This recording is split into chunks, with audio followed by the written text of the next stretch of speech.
Sikutaja watu wa bara, kadi za matibabu. Clip zilikatwa.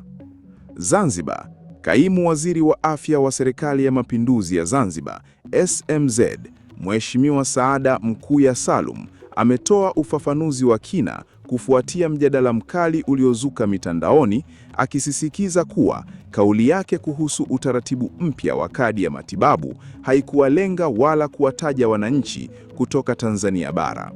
Mkuya alitoa kauli hiyo Juni 10, 2026 wakati akifanya mahojiano maalum na mwandishi wa habari wa shirika la utangazaji la Ujerumani, DW.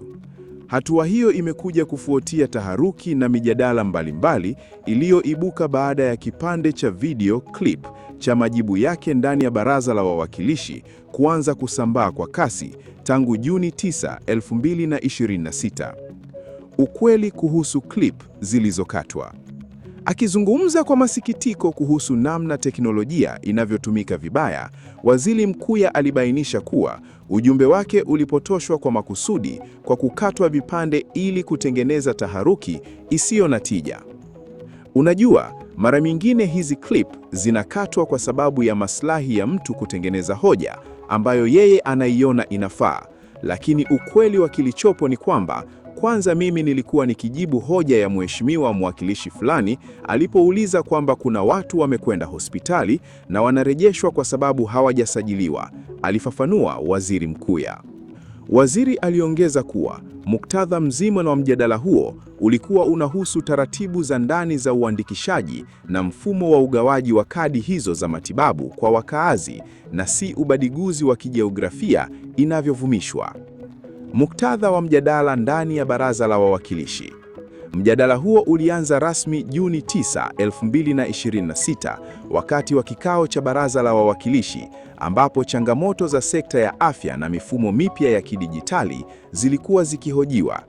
Swali la mwakilishi lilihoji sababu za baadhi ya wananchi kukwama kupata huduma kutokana na ukosefu wa kadi hizo. Katika ufafanuzi wake leo, Mkuya amewataka wananchi kuwa waangalifu na taarifa zinazosambazwa kwenye mitandao ya kijamii ambazo mara nyingi zinakosa muktadha mzima na badala yake zinalenga kuchochea migawanyiko isiyo na msingi kati ya pande mbili za muungano. Msimamo wa serikali kuhusu huduma za afya.